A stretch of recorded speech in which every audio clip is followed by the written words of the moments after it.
everybody. We're really glad to see you on this episode of the podcast of the Big Picture Manatee. Throughout these last 3 weeks, we've continued to receive numerous supportive and positive messages from our listeners and on our podcast, and we want to thank you for that. Yes. Hello, everyone. My name is Misty Servia. Welcome. I'm so happy to be here. And we try to keep our episodes to the point and right around 20 minutes or less when the topic allows us. And greetings to everyone. My name is Reggie Bellamy. And we just want to make sure everybody know what our intent is for the format of our podcast is to engage and educate and inform the public. We have a wide range of topics to discuss. We really do, because today we are going to be talking about the Seafood Shack. And for those who know, for those who might not know, on September 5th at the Board of County Commissioners Land Use Meeting, a lot of people were really surprised, me included, because I wasn't really aware, and I tried to keep up, that the county approved a purchase of the Marina Bar and Grill property in Cortez, which is the old Seafood Shack, and that was around $13 million. Now, this is with the intent of expanding the number of boat ramps accessible to the public.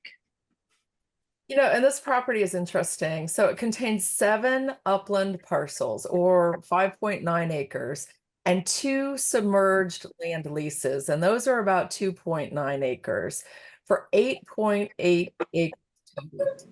The plan presented is to bolster the public boat ramp access with a dry storage facility in addition to the marina component. Now, currently, the county operates 9 saltwater access public boat ramp facilities with 17 launch lanes. Now, that's around 234 trailer parking spaces. Yeah, so as I recall, when I was commissioner, I think the goal was right around 50 to 60 boat ramp launch lanes, which was ideal. So at this time, we are at 40 to 45 under that number. In the week following the meeting, we found out that an appraisal of the property by the county was conducted in May, and it came to about 12.5 million. Then apparently the county verbally offered 13 million that included the restaurant property and all other improvements. Yeah, that's a big purchase. That's a really hefty goal. So knowing that, on September 12th, 1 week later, if you all remember, the commissioners approved a decrease in the county millage rate. Now, that was great for citizens. So now it's created a $10 to $15 million deficit that actually the financial management department and county administrator had to go back and calculate where to find some of that money from. And so previously we had said that there would be a public hearing to adopt the budget on September 17th.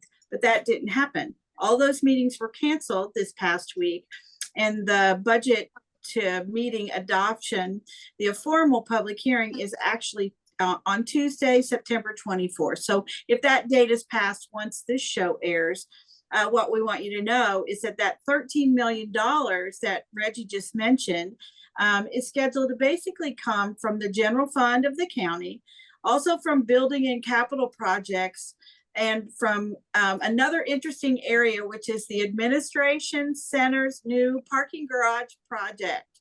And it was said that it would be able to help reduce and delay to be more efficient of having that parking garage project. So whatever happened to it being urgent and needing to happen right away has now kind of been pushed off.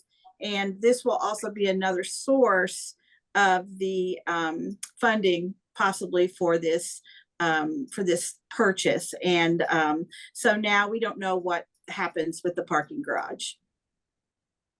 You know, I bet the budget team has been working overtime. I think so. Let's take a closer look at the property. So there's a 2-story waterfront restaurant there with a banquet facility, a restaurant, a bar. I think it seats 650 people. And then there's a marina, including 94 wet slips, 30 dry slips, and transient dock space. So it makes me think on a smaller scale of the beach market debacle, where the county ended a operating contract with a successful market vendor And then the Island Ferry project, which now seems to also be ending with a private company and coming back to the county to operate. So I'm still a little fuzzy on how this commission will ever be known as conservative. Help me out here. You know, I'm not gonna comment on that. So, besides the cost to purchase the property, the upgrades, and the $21 million in capital improvements mentioned to bring it into operation. All right, so again, some thought in total, we're now close to about $35+ million, and all in before we've even closed the deal in today's price of money. Just giving that a little bit of thought as well. Whether using impact fees was mentioned, if I'm looking at this the right way, and we can only wonder if the county had been charging a more closely aligned impact fee for the past several years. This would be a no-brainer to do. However, I don't know. Not really happening, right? So, I think then, based on what you're saying, Reggie, and what you said, Misty, is, you can see the massive size of the project, which is all, a fantastic place if anybody's been there. But really, then this added cost with improvements, not only with the purchase, I think there's a couple more elements that we want to ask about. And I'm going to ask you guys if you have comments on this, because you're probably more aligned with these two. And one of them is the traffic impact on this already really failed road and intersection there at Cortez Road and 127th Street West there in Cortez, where the Seafood Shack, currently is. And then the other question, based on what you said, Reggie, was what happens to these current occupants and the leases that they have on these slips that are already there and have probably been in operation for doing various things for many years.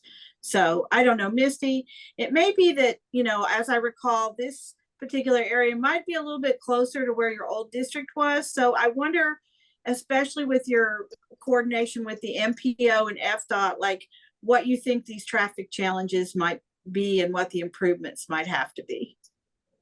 Yeah, it's an FDOT road and just yards away from the bridge over to the island. And Reggie and I are just coming off of a conference where we heard from DOT, okay? Heard that there are so many more improvements that are needed than there is money. So how is that going to be funded if FDOT doesn't even have this in their sights as a project? I mean, it's normally a joint venture on these types of things. So what potentially could that cost share for Manatee County be? And what are the other important Manatee County CIP project is going to have to be cut in order for this to happen? I don't know. I don't see it being easy. Reggie, what do you think? Well, actually, I'm just reflecting on some of the comments that took place. And we know traffic is a concern in Manatee County. And again, coming off that conference, one of the things that I think we have to make sure that we educate our listeners on when we concern ourselves about the traffic and how it flows. There's a difference between, roads that are the city of Bradenton responsibility, Manatee County responsibility, and FDOT. And obviously there are some joint adventures, and at that conference, FDOT actually did give us some understanding on some of the delays that have actually taken place and why the delays have taken place. So I think that alone gives us to understand. However, it was said at another meeting at the county, that this may be a revenue source for the county. This may be an opportunity to bring some funding in and things like that, and the county may continue to lease the space to those businesses that are already there. However, we now learn, and this is a turn, right? And I'm thankful for this information, but we now learned that the current owner, as far as Van Dyke Properties, sent out a letter to the leasees that read this, and I want everybody to pay close attention to this. And they just gave you some understanding on where they are, right? And I quoted, say, please be advised that the leasehold property is being sold. At least they're informing them, letting them know what's going in place. And as a part of this transaction, we are obligated to terminate your tenancy and provide vacant possession effective September the 30th.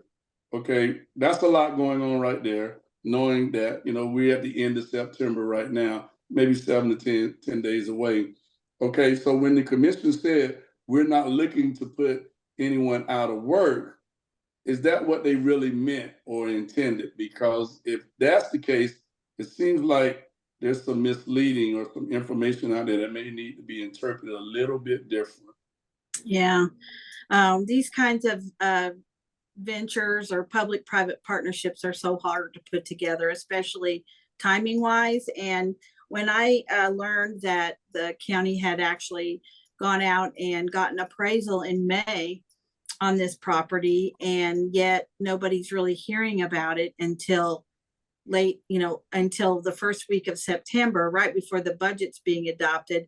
It's just really hard to see how all that could possibly come together, when it needs to. The other thing that scares me, and why I asked about what you guys were thinking about the traffic, was, just getting out to the island now, both either on Cortez or Manatee Avenue, is a pain point pretty much every day, especially in season. And so thinking about construction at that point, and thinking about, making changes to the road diet there, kind of makes me see big dollar signs. So, well, we really wanted to bring some information, and thank you, Misty, for sharing like the details of the seafood shack and what that, it's not just a restaurant, and what it's all about there with the facility and the parking, and and then Reggie talking about how that public-private partnership is supposed to work, but what's going to happen to the people that are currently there. And so